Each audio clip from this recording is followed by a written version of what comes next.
completely rebuild your computer. So, man, it is always awesome. Okay, we've got audio rolling. Folks, we are live here, and we are going to start the show. 5, 4, 3, 2.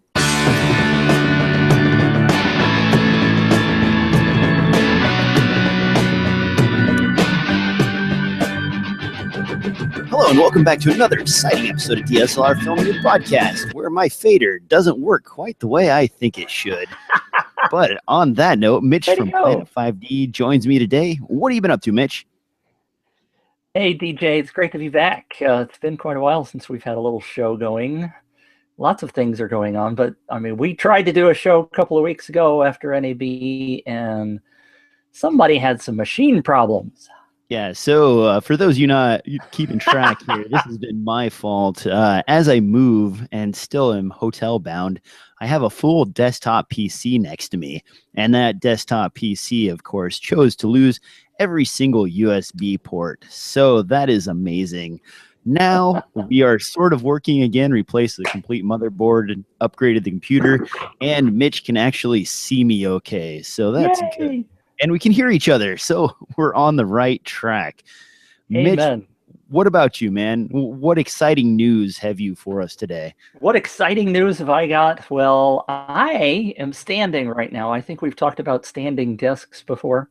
Oh, yeah. I am currently still standing in front of a bunch of cardboard boxes, but I purchased just this week a Very Disc.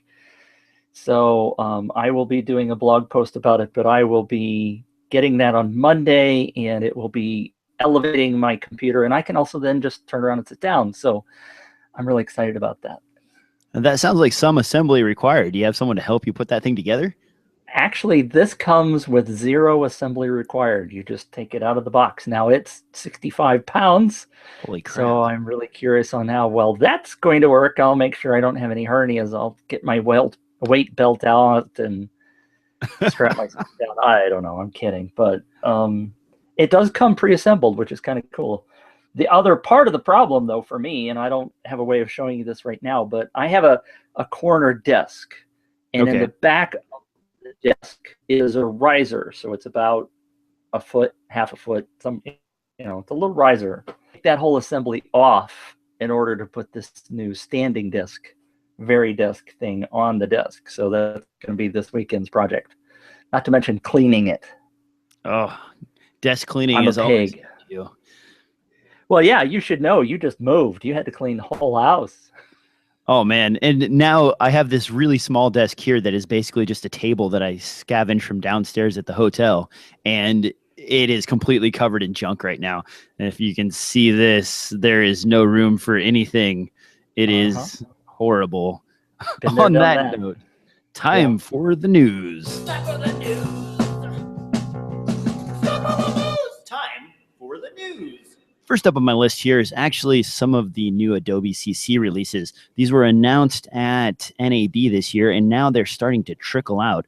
Lightroom CC is now out. This is the 64-bit version, if you aren't aware. And they've added a ton of new features to Lightroom. They've also added HDR merging. They've added panorama merging. They've added facial recognition and detection. You can even name people and have it go through your entire catalog and name stuff. There's a few other things. Mitch, what do you think about this? Anything exciting about all these new features, or are you just going to start digging through them? Well, I'm really curious to see this. I have not ever owned Lightroom. I'm an Aperture user over on the Apple side. You remember Macs? You've heard of Macs, right? Oh, yeah. Those. Oh, man. Not again. I fell in love with Aperture a long time ago, which actually came out before Lightroom did. And I've been on Aperture ever since. And, of course, Apple has decided to kill Aperture. Boo-hoo! They're doing their famous thing where they, like they did with Final Cut 10, they have issued a new program, although they didn't just downgrade Aperture. They've killed iPhoto and they've killed Aperture, and they've come out with a new program called Photos, which is very similar to sort of the app that's on your phone or your iPad or whatever, assuming you don't have an Android device. But so it doesn't have all the features that that Aperture or Lightroom have in it. So if you want to stick with Aperture, which is what I'm doing, I'll probably stick with it for a year or two until it no longer works. And then we're going to move over to Lightroom. Now, one of the things that I do find very interesting is that they've finally added this facial recognition to Lightroom, which Aperture has had for 2.5, 3 years. Wow. And I use it actually fairly often. Now, I've seen people, a couple of threads have said, well, if you're doing keywording properly, then you don't need that. Well, the keywords are great, but we don't always have time to keyword everybody in every image, and you don't do that on import necessarily. Like if you have a group that you're shooting pictures for, like I just shot this band group that has 45 kids in it. And we can talk about that some other day, but categorizing photos for 45 different kids is a royal pain in the butkus if you don't know their names to start with. So I was using the facial recognition in Aperture, and it works fairly well. It's not always right, but it works fairly well in order to find people within images. So I'm curious to see how well it works in Lightroom. Now, everybody always has aspirations of writing down labels for every single photo in their collection and making it easy to search. I actually have my old next door neighbor. His job was to go through the entire Cabela's catalog of images and label each one of them so that their photographers could sort through the images and find stuff when they were doing layouts. And he created an entire company out of that. Myself, wow. Man, I don't know. I'm not going to deal with that kind of mess. So I just kind of throw stuff in there, put dates on them, and then try and make notes in my folder when I did stuff. And the notes are how I find my way around everything as opposed to in Lightroom. But I know I'm using it wrong. These features aren't super excited for me. I'm not really an HDR shooter. The facial recognition, like you said, if you use it, that's great. If you don't, then it's going to just get further and further behind. I pay for the entire collection, the Adobe CC collection, so I get it whether I want it or not. And I just hit the upgrade button whenever they tell me to. So Adobe, keep doing stuff. I am way behind on like the new After Effects plugin stuff, the new updates to Premiere. I haven't even gotten a chance to dig through all of those yet. So if you swing over to Adobe's website, they do have actual short little 10-minute preview videos that go through all of the updates for all of these different apps. If you really are interested in finding out what they've got going on and what they've added, that's probably the best place to start. Mitch, do you pay for the full Adobe subscription service, or do you just don't pay for it? I don't have any of it. I don't have any of it installed on my machine. I'm pretty much an Apple guy. I've told you that before. But you edit videos. You edit strictly in Final Cut still, or? I do, actually. I still edit everything in Final Cut, which I think Final Cut 10 has turned into an awesome program. So no, I don't actually. I mean, in terms of Photoshop, what I have is Photoshop Elements, which is, I don't know, I'm on version 9, and I think they're on version 13 of Photoshop Elements. Oh yeah, okay. Let's all go, hey, Mitch, you're using ancient technology, but you know what? There is so much junk in the new Photoshop, and it's true for most of these programs. It's like Microsoft Word. How many features of Microsoft Word does anybody actually use? Even though there's 600,000, people only use about 2%, right? And that's true for Photoshop. And Photoshop Elements has all the stuff in it that I need in order to do photos. So between Aperture and Photoshop Elements, I'm happy. Now, I've actually had to limp along before on a computer where I wasn't allowed to install anything. And there's a live version of GIMP, which is even less feature-rich than Elements. And that's free if anybody's ever looking for a free photo editor. And I was actually, to tell you the truth, able to accomplish like 80% of my photo editing, cropping, changing stuff, darkening bits and whatever, all with this really slim program that is not even, it runs live off of an execute file, so you don't even have to install it. So, I mean, I think you're right. I guess as me not digging into all the features that come with Premiere and After Effects and everything else, that kind of shows that it's not that important to me. Every once in a while, they come up with something really cool where you see it, and you're like, oh yeah, they have the Mercury water engine in After Effects, and I just needed that the other day to add water to a car window. And so, I've had that in After Effects for years, never needed it, and then today I need it. When are you going to need it again? Probably not. You're not going to need it anytime soon, and you can get away with just using Final Cut or anything else. One other thing. Hey, how do you like the X or the new version of Final Cut X? Because a lot of people were complaining about it when it first came out, and now it's sort of being picked back up by people, and they're excited about the updates and the releases to it. Has it gotten better? Oh yeah, heck yes. One thing that before we go on, I'm watching the live stream, and do you have me selected in the lower box because you're never showing up? I am never showing up on the live stream. Great. It's always just me, and I'm over here picking my nose when I'm thinking, I'm kidding. But it's not switching over to you for some reason. Oh no, Google, why are you messing up my video? So down in the lower right, do you have me? There's a white box around me? There is now. And now there's a box around me. Well, see, and this is really bizarre because neither one of us. I mean, I'm showing up, but this is really weird. But it's okay. I mean, it's just me. It's the Planet Mitch show. Yeah, guys. Who cares about DJ? If you don't like seeing my face, that's great because that's what's going to happen. Is it going back? So it's working now. Yes, it's working now. Huh. It's also delayed. The live stream is a bit delayed, so. Okay. It's working now. So I think you probably had me selected or something down there, and it's working right now. Thank goodness. For those of you watching the show, just to let you know, and those of you listening, actually, I just installed Windows 8.1 because that was the only copy of Windows I had laying around when I rebuilt this system.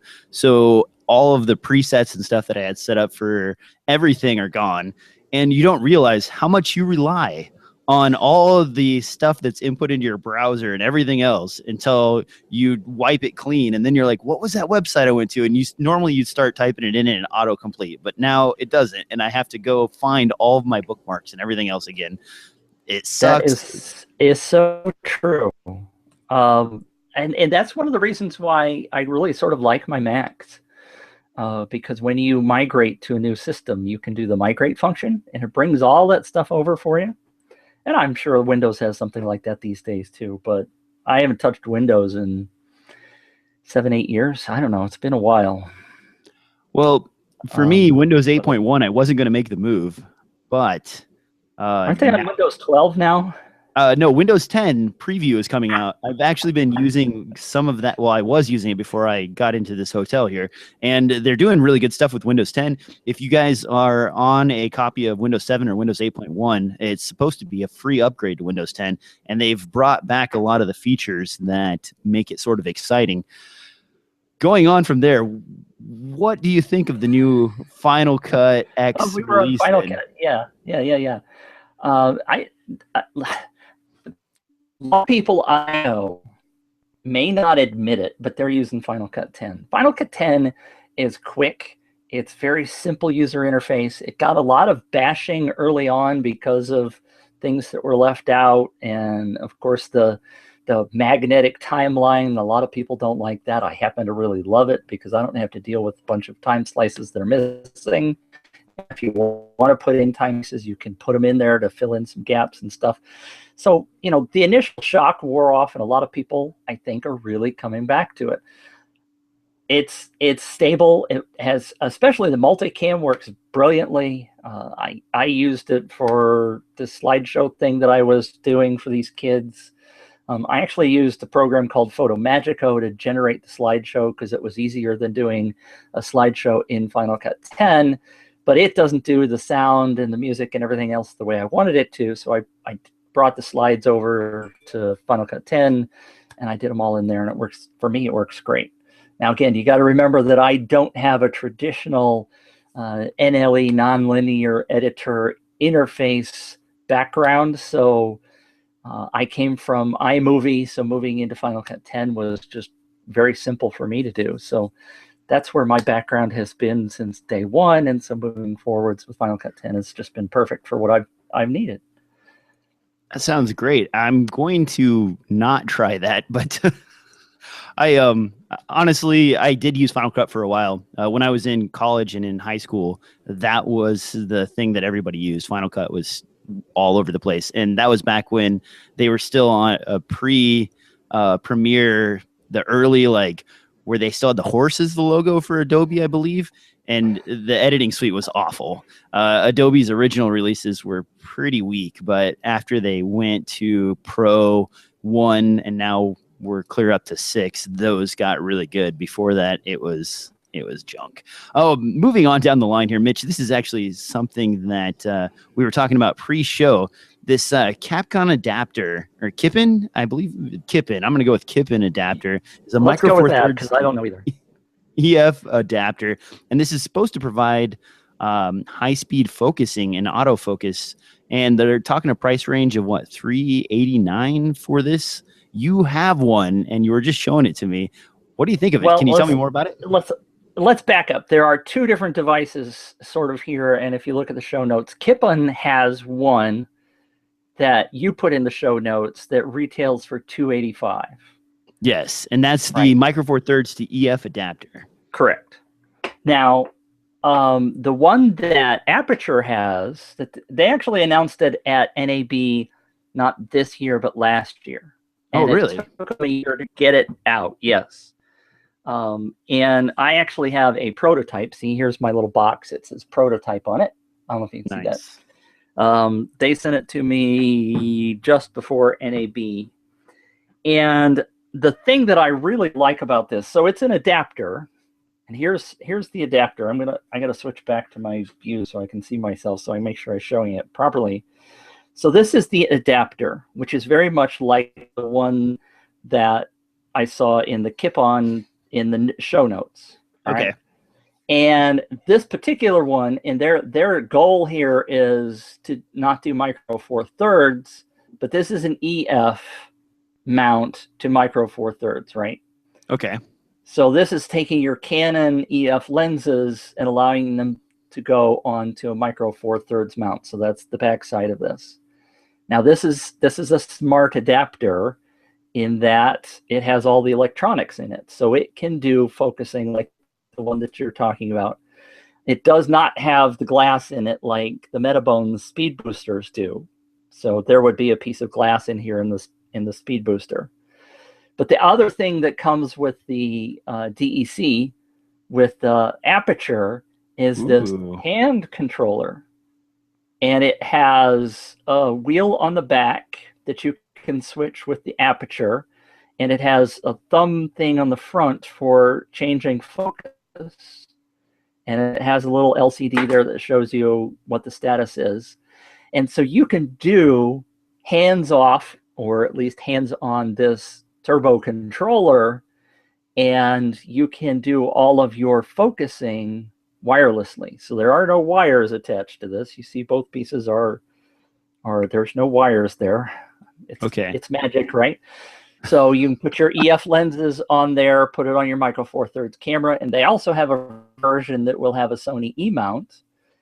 And so then you can put your Canon lenses on your Micro Four Thirds camera and have a wireless follow focus, and it really rocks. It works really well for $389. Okay, so let me make sure I got this straight. So the Kippen is just a Micro Four Thirds to EF adapter. That one's $285, and that one's supposed to provide high-speed autofocus. But this Aperture Deca, is that how you pronounce that? They DEC. Just say DEC. The DEC adapter, and so that allows you electronic. Yeah, I'm sorry. Oh, they have some fancy. It's a fancy control acronym, right? Of the EF lens on an EF or on a Micro Four Thirds mount, but they also have a Sony adapter as well. Correct. Okay, so you can take Canon lenses to a Sony Canon or to an E mount for Sony. Man, and the remote comes with it for $389, huh? That's correct. Both pieces together, the whole kit is $389. Dang. They were talking last year about it being $1,000. Yeah, that's a really good price. Holy, it's a heck of a price. It's amazing. All right. You're selling me on this right now as we speak. I kind of want to buy one. It is really awesome. It does not. I have not a Micro Four Thirds camera. I keep trying to get a hold of one. So when I was testing it, I was putting my Canon lens on it and just doing the focus, right? So I could see the lens moving back and forth and doing the aperture changes, and it's real time. It's not like a massive delay. It's really, I don't know if there's how much of a, it's hard for we humans to measure time in millionths of a second, right? But it was as soon as I pressed the button. And the other thing, by the way, I didn't mention, over here on the sides, there are A/B settings. Okay. So you can set focus points that are narrower, closer than your full focal range of your lens. And when you set those and you do the thumb wheel here, it stops at that point. So you can have 2 points where you do a near and a far. You can do a whip focus or whatever with the remote, and it works really well. The only thing that I don't know, since I don't have a Micro Four Thirds camera, is how well it works taking stills, because I haven't been able to shoot with it in terms of stills. I don't know if the autofocus functions work well on a Micro Four Thirds camera. Which is what I think they're talking about there with that Kip-on thing about the autofocus. Yeah, what's exciting about the which was the complaint Kip-on is that supposedly you have full high-speed autofocus, and with the Metabones adapter, if you use that with Canon lenses on an EF or on a Micro Four Thirds mount, you get a weird like slow focus type of deal. It's not very fast. It works, but it works so slow that it's almost like you might as well manual focus. If you have like a object that stays fixed, I suppose you could wait long enough to have it work. But in a world where we're used to just half pressing and getting the automatic beep to know that we're in focus, it sucks. So that's where this is exciting for me. As far as actually being out on the market yet, though, I just did a quick peripheral scan of Amazon and eBay, and I do not see these in the real world yet. So this could be on its way. It may not be on its way. It could be like this Aperture device where it takes an entire year to develop. But man, now I'm not even thinking about that anymore. Now I'm looking at your PC, and it's like, that would be really handy to have a wireless remote that I can. Do they have one that, I guess you couldn't go Canon to Canon, but the Sony one, have you heard anything about that? Is it for full frame as well? So could I use a full frame lens with a full frame like A7S body? That's one question I did not ask them, but I can call them and talk to Ted over there at Aperture and find out for you, next week. Because that would also be really great to have some kind of control like that on a full frame body as opposed to a Micro Four Thirds body. Man, now I kind of want one of these. It was initially not very sexy sounding to me when I first heard them talking about it, but the more that I have played with it and saw them again at NAB, and the number of people that were walking up and talking to them about this, especially at the price of $389. Just a note in case you guys go looking for it, Aperture in their case is spelled APUTURE as opposed to the traditional APE, Aperture. I don't know why they spelled it that so way, many times typing articles about Aperture stuff, because autocorrect fixes it for you and you don't think about it. You're like, everything's spelled correctly, and then you get a note back saying you spelled Aperture wrong. Good job, buddy. Yep. Yeah, way to go. All right, moving on down the line here. Lensrental.com. If you ever been to their site, they do good rentals, of course, but they also do teardowns of tons of cameras. If you ever want to see the inside of like a 5D Mark III or anything else, that's the place to go. Their blog has lots of teardowns of cameras because they do a complete teardown whenever they're servicing their cameras after they return from a rental. So they have a nice article up showing the phenomenon that's been happening on the Canon T6 and T6i. Mitch, you posted some stuff on this as well. Apparently, this is some sort of flaw in the coating that they're placing on the sensor filter. Is that correct? I apologize because I have not seen one of these. Obviously, I've only seen the article that Lens Rentals has posted, and they say it's very obvious, and it's unique in that they did not initially see it, because typically what they do is they shine a light directly on the sensor when they get a new camera body in. They check them over very carefully, make sure they're working before they start renting them. And they typically shine a light directly onto the sensor and then look at it with a loop to make sure that they don't see anything funky. And what happens in this particular case is they started seeing some spots in images that they were taking, and they realized that if they shine the light sideways, and you can see if you go to the show notes or the article in Planet 5D, there is some spots that shows up on the sensor. And those spots are somewhere between the clear glass filter that's on the front and the actual sensor itself. And they haven't figured out where it is, but they have talked to Canon, and Canon does recognize that this is a problem with the T6. And so far, nobody's spotted it anywhere else that I'm aware of. There were a couple of questions on the Lens Rental article about down below that some people are talking about the M3, which is not released in the United States, but is available overseas, that it's the same sensor on both cameras. So they were wondering if some of the M3s have this particular issue. Lens Rentals said they had several, but they all are from a narrow range batch. So they're suspecting that maybe a bad batch got through the quality assurance at Canon. But Canon at least did not deny that there's a problem, which is... I have the press release from Canon. They did release a warning. So the serial numbers that are affected are 01 or 02. Then you may have that problem. There's also a note in here that says the battery cover has a circular mark, and if that's the case, your camera isn't affected. But if it does have doesn't have the circular mark on there, your camera could be in the affected range.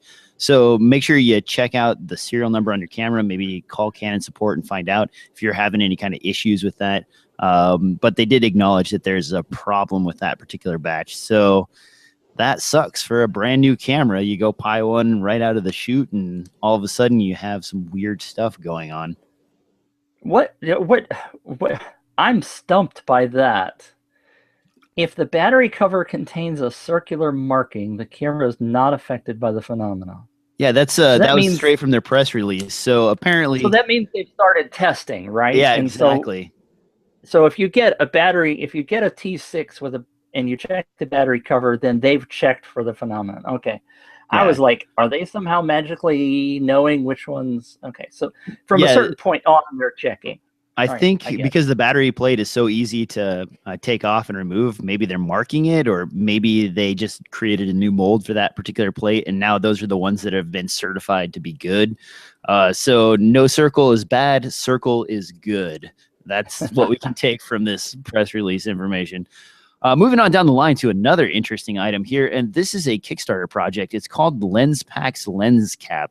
Basically what this is a lens cap that has Velcro on it, and it allows you to attach your lenses to the inside of your camera bag.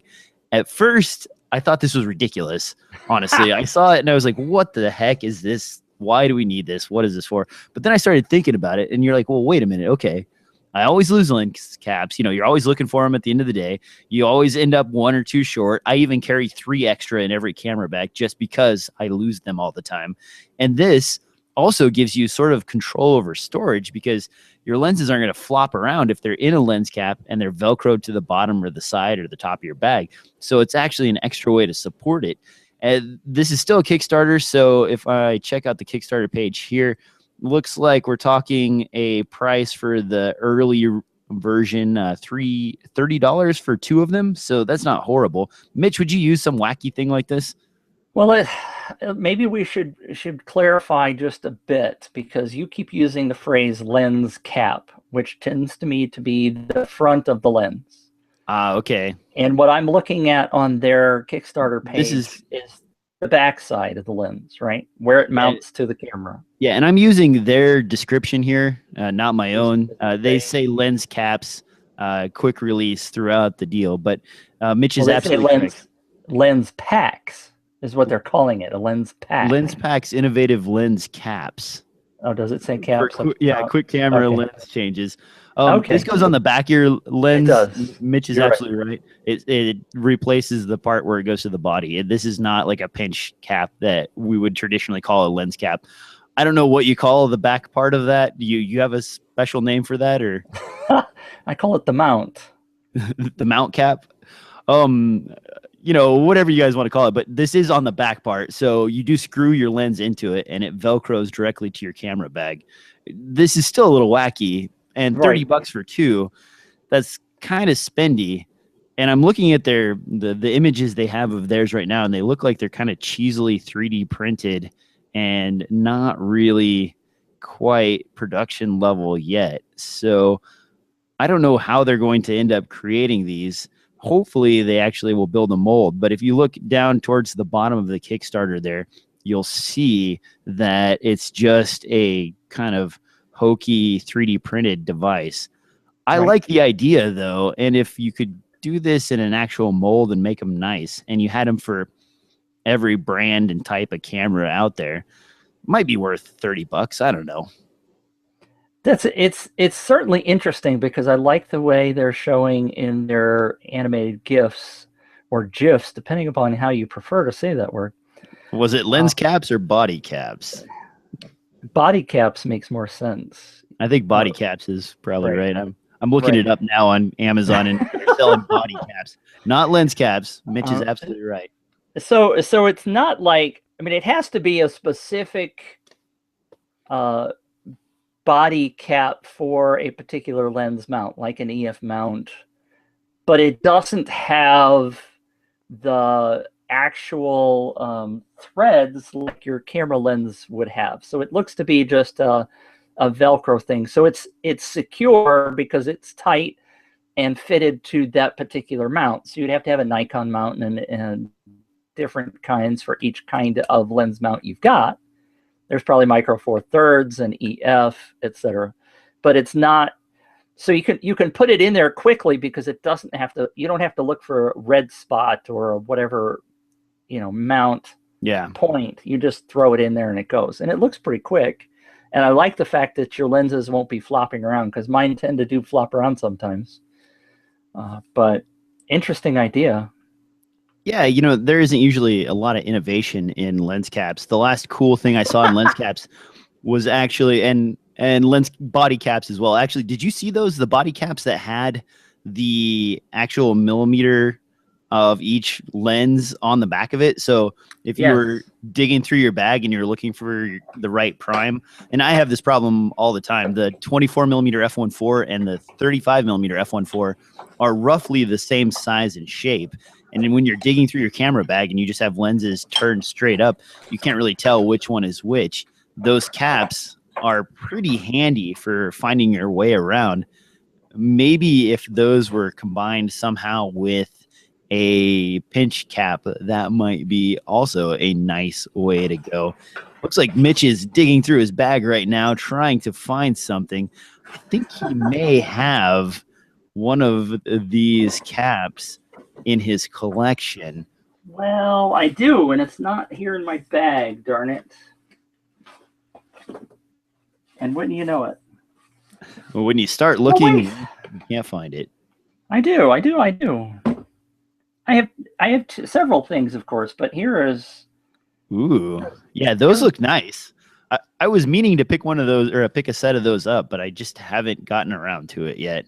So this one said, for those of you listening on the audio who can't see me holding up a cap, a body cap, it's called Lens Bling. And they sell the whole series with different numbers on the back. This happens to be the 24, which I do put on my 24 to 105.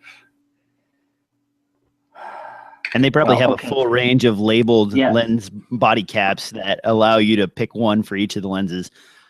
It's an extremely good idea. I like the idea that you could organize your entire kit that way. You did not just drop a 24 to 70 on the ground, did you? No. I dropped my keyboard. Oh, okay. Thank goodness it's only the keyboard. For those of you in the listening audience here, Mitch was holding up a lens and then made a screaming sound, and I heard a crash. For a moment there, I thought he may have wrecked something very expensive. Well, I did actually do that with my with this lens, as a matter of fact. My 70 to 200, I dropped and had to have repaired by Canon. Yeah, which was not a whole lot of fun because that was expensive. But of course, the other thing that I'm looking for, of course, when I always want one, I've got millions of them laying around, and they're never here when I'm wanting one, right? You've heard of the lock circle, haven't you? Seeing as how we're talking about locking things.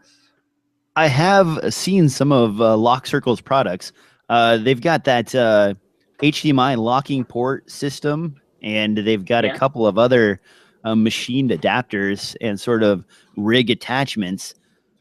I think I might know what you're talking about. Didn't they have some sort of lens cap product of some kind? Yes. Last year or the year before? Oh, it's actually what they started with, was called the Lock Circle, which is right. And I can't find one. It's just driving me bonkers because I usually have one here because they actually created some that say Planet 5D on them. Oh, nice. Woohoo! Yeah. Anyway, I'll show that next time, I'm sure. But I still use those. A lot of people's, they were expensive. They were $50, I think. $50. Dang. But it's specifically made to lock, and it locks very tightly on your camera as opposed to these wimpy little body caps that just fall off very easily. But that's a whole nother story. Anyway, let's move on. Now, moving on to something that will save you some money. I just finished a rebuild of my editing machine, but a lot of times you don't have a huge budget for your build. And i7 processors are the ones that people kind of reach for as the, foundation of your system to make something really good. Well, a regular i7 4790 or 4770 CPU for your system build is going to set you back about $340 to $350. And that's not extremely expensive, but when you are trying to budget for a full set of RAM, maybe you want 32 gigs of RAM, you want an SSD in there, you need to cut a few corners and save a little bit of money so that you can get that good GPU that you want in there, or you can get other peripherals that you really need. Well, I found this while searching for some other random stuff, and it turns out that Intel sells a version of the i7 4770 under their server line of products for $245. This is the E3-1231 V3. I'm not making this up. That's the actual product name. You can go check it out. And it's a Xeon processor, but basically it's a 3.4 gigahertz CPU that is 1150 standard. So you can plug that into any of the newer 97, 90, or an 87 motherboards. And this will give you basically a full i7 processor without the secondary GPU. If you're familiar with the 4770 and the 4790, those both have an APU on board that provides graphics processing if you don't have a GPU card installed in your system. So now you don't really need that, because if you're building a video rig, you're probably going to put in a nice NVIDIA graphics card or a R9 290X or something like that. This will save you $100 on your build, and $100, that could be the difference between putting in 16 gigs of RAM or putting in 32 gigs of RAM into your system. And honestly, you want to max out the RAM in your system, you could go with a cheap motherboard, and you could probably get an entire editing bay built for $600, maybe $700 and really have some awesome stuff. And this is just a little way to chip a few or $100 off of the price of your build, so you can move that money over to something that you really do need. Mitch, I know you don't build your own PCs here. No. Have you ever thought about a Hackintosh or doing something like that? I have not, and frankly, to be honest with you, I admire those of you who do, but it's just not something I have any interest in doing. I've spent 32 years in IT and starting back in the old mainframe days with decks of cards And I've spent enough time fooling with computers that I just want one that works, which is why I buy a Mac these days. Sorry. I admire you for saving money, though, and I admire you for finding this, because saving $100 is $100.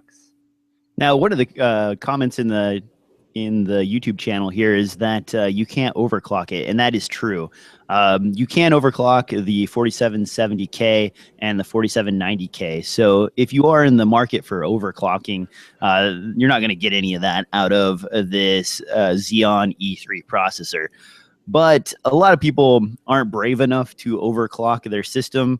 After the failed USB ports, I have taken all overclocking off of my own system. So, just be careful with that. If you're not a pro overclocker, which I am not, and you don't have a lot of... Do you think that was the problem? Yeah.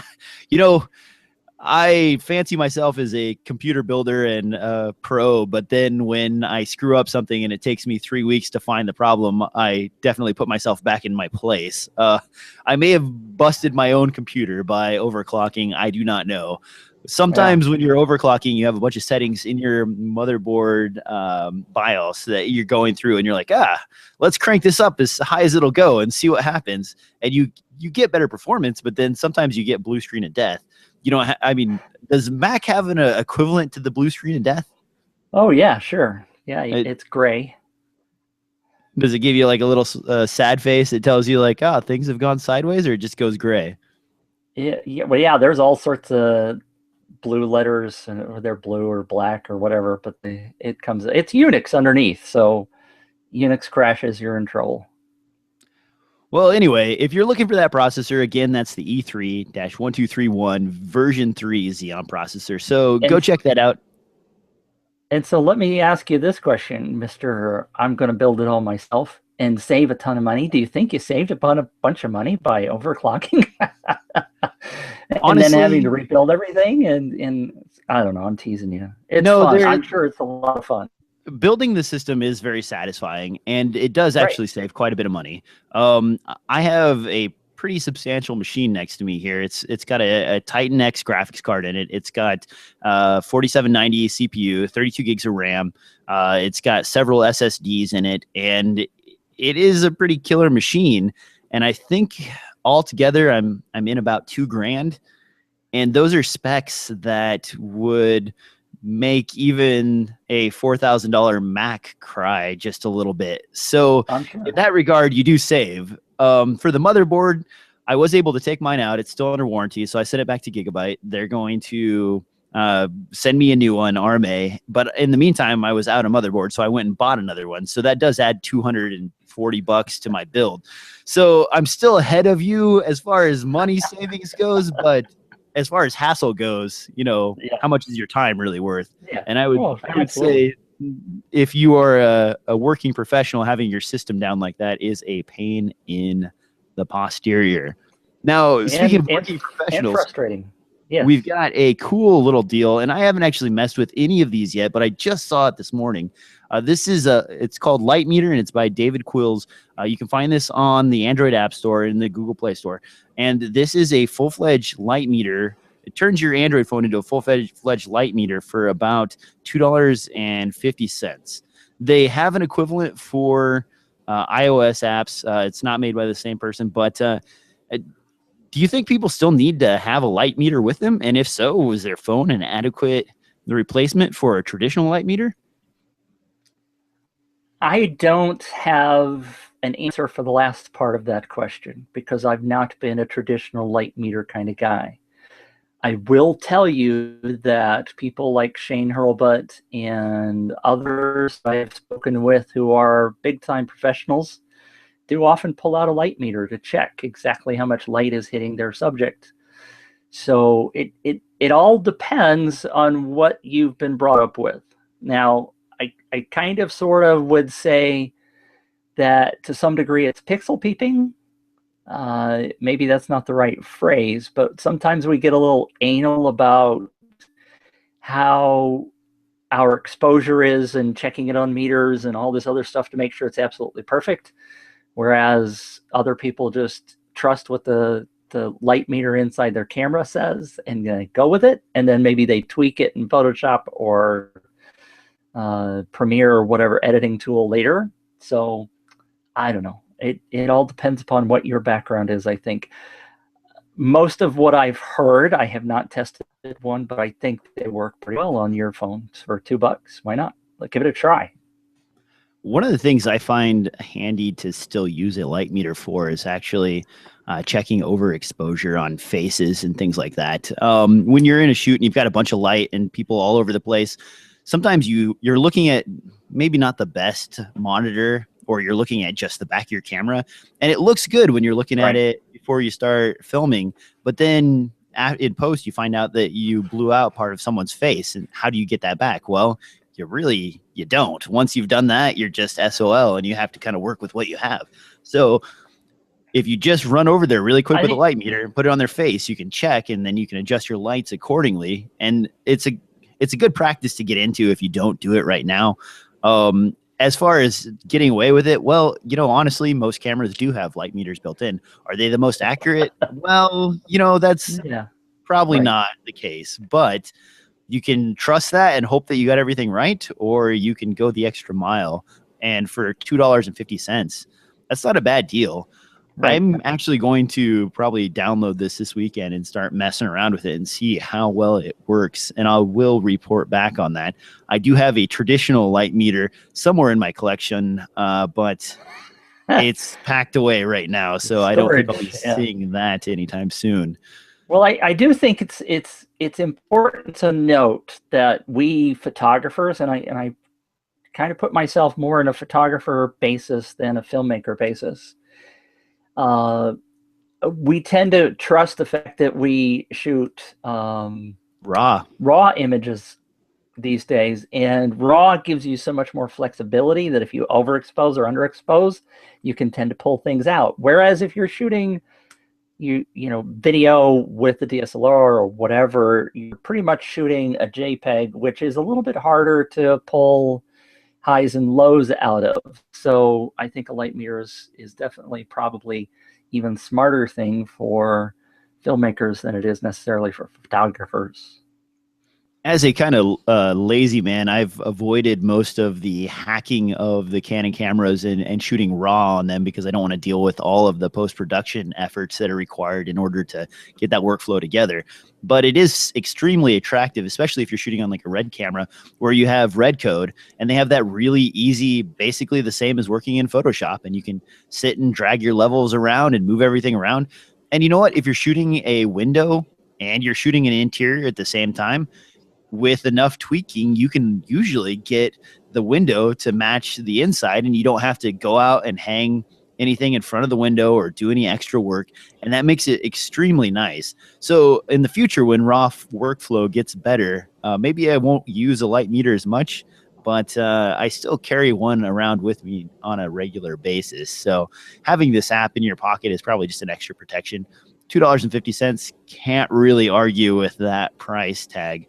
Next on my list, Mitch, here is this weird trigger trap. And I know this has been out for a while. I just saw the update. It looks like they're adding a few extra features to this to support the new Apple Watch. Did you go buy one of these? I know we talked about this before. You were kind of thinking about them. Did you pull the trigger?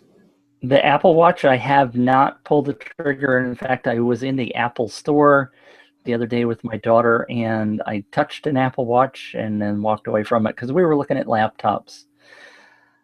She's interested in getting a new one, and so we were more focused on that.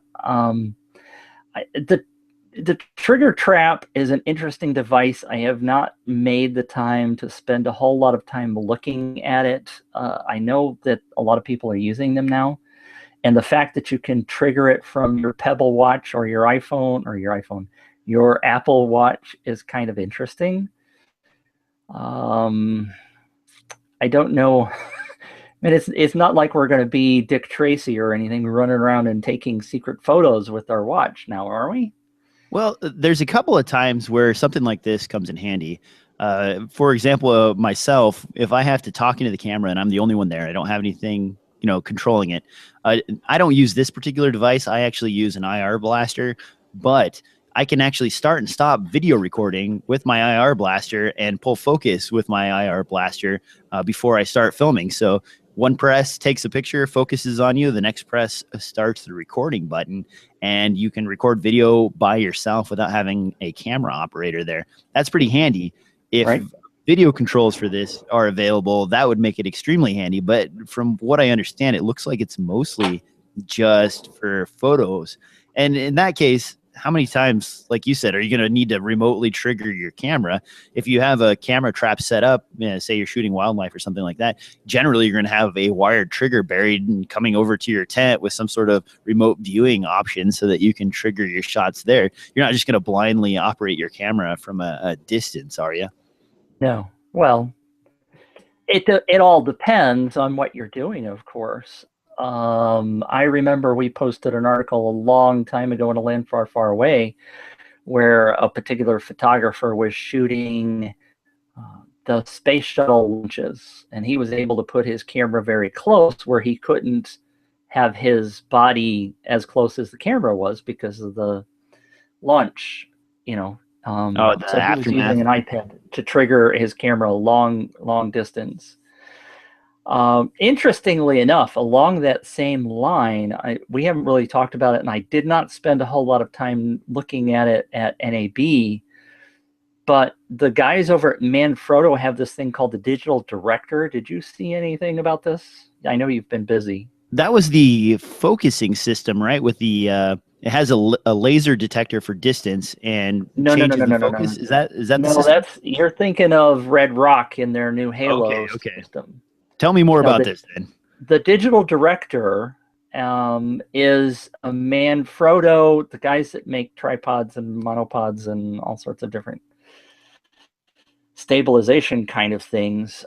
They've got an iPad device that does what you were just talking about, in that it will let you set focus, turn the start and stop on and off. And it's something that I've had a lot of people looking for, and I kind of thought that Teradek was going to do something similar to this, but they never did. But with the iPad, you can have like a remote monitor for your DSLR and start and stop video and see exactly what's shooting and everything else. It's a really awesome looking little app. I did not spend any time playing with it. I just saw a quick demo of it. But it's called the Digital Director, and it's supposed to be out in June. I think we're going to get our hands on one of those, I'm sure. I think they're going to charge $499. So it's $500. It's not cheap. It's compatible with the iPad Air 2. Be available in June for $499.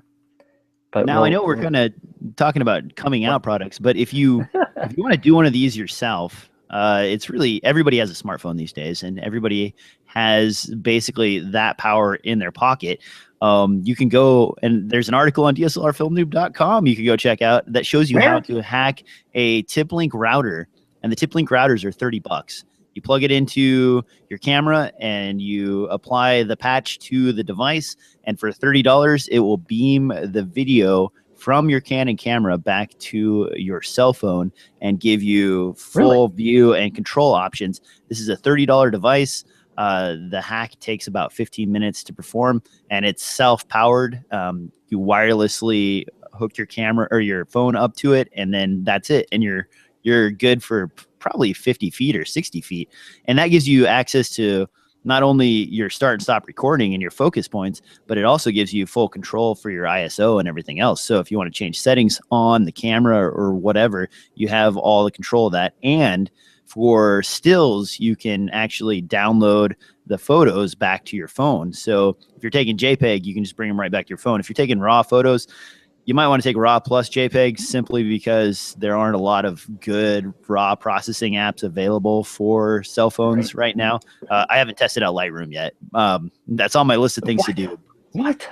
You haven't tested something? I've actually got an right back behind me. There is a Nexus 7 Mark II that I need to install my Creative Cloud Lightroom app onto and mess around with, but it's just not been working out for me right now. I just have not had enough time to get onto that. Now, They anyway, understand. those are a few things to take a look at. There are a couple of different ways you can remotely control your camera. Check out the IR function if you're a Canon shooter. There's also a way to do this with the Nikon D800 and the 750. So you might want to check those out as well. We're down to the picks of the week here, Mitch. I don't actually have one this week, but it looks like you've got a few things to talk about.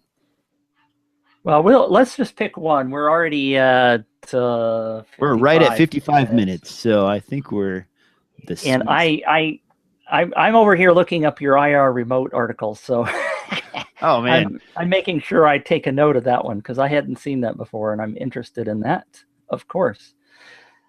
This is a brand new product. What does it look like to you?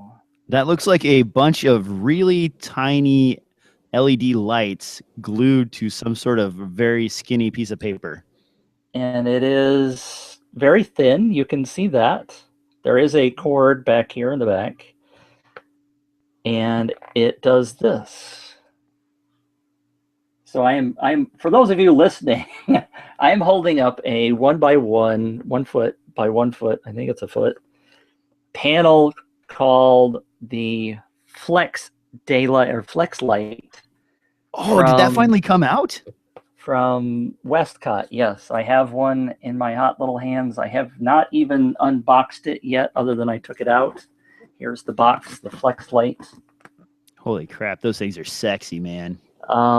So what's the appeal of this, right? So you can take, everybody's familiar with a flat panel, being able to have a LED light, but I'm it, and so I can actually put this like on the inside of a lamp.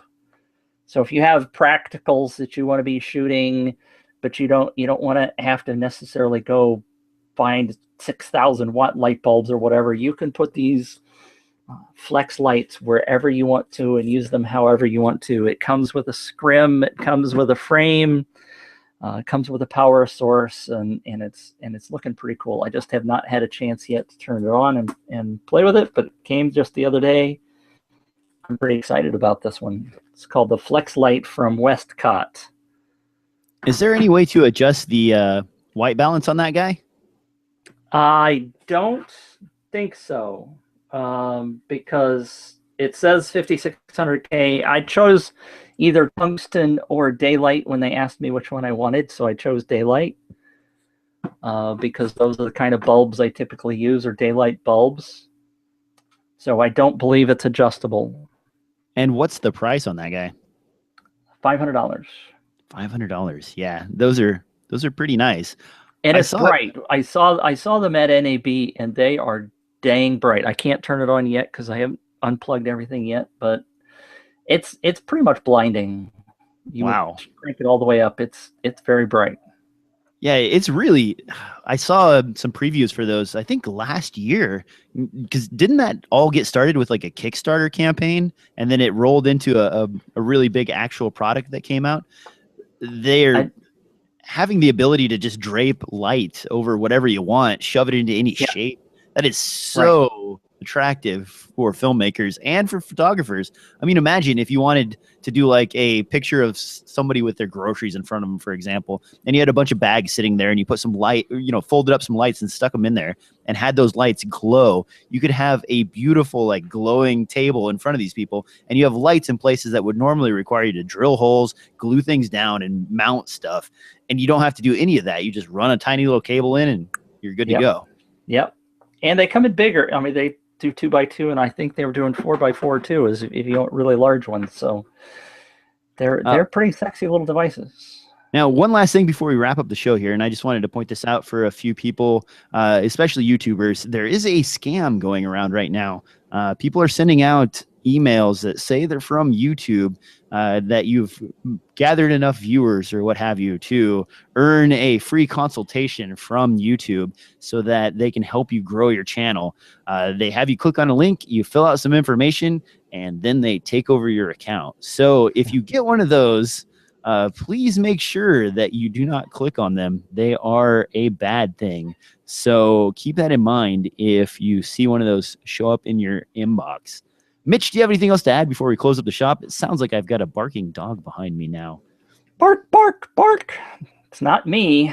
I know you have a dog, but it's not your dog either, right? Yeah, maybe the room next to me. In a motel room, you get what you get. Yeah, when are you moving into a real house, DJ? Oh, so disappointingly, I was supposed to close on the 15th and have a home here in the next few days, but the appraisal came in late. So I will not have a house until the 30th of this month. So another month of hotel living. I'm kind of actually, at first it was kind of depressing me, but I'm getting so used to it now that it's like, well, I guess it just sucks that I don't have stuff. I'll go buy another one of those until it comes out of storage. And you either deal without or you just go get another one. So it's a thing. What do? You move. You have to deal with this stuff. I put myself in this horrible situation, so I only have myself to blame. Good for you. Take the positive side of it. That's the right way to go. Good for you. On that note, I am looking for people to crew on some short films I'll be working on in the next month or two. So if you live in the Vancouver area, Vancouver, Washington, not Canada, hit me up. I'll be in the Portland and Vancouver area, that whole Clark County section filming. So keep me posted on that if you're around. I would love to have extra hands. I lost all the people I normally work with. So that is a thing. On that note, you can find me at DSLRFilmNoob.com and anywhere podcasts are delivered. Mitch, people can find you where? I'm at planet5d.com and planetmitch.com, and I don't have any barking dogs in my background. Oh, I love hotel life, don't you? Yeah. On that note, I will see you guys next time on the DSLR Film Noob Podcast.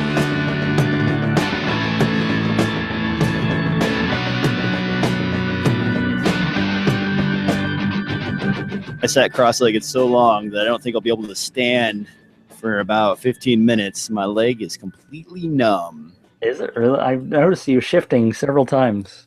Yeah.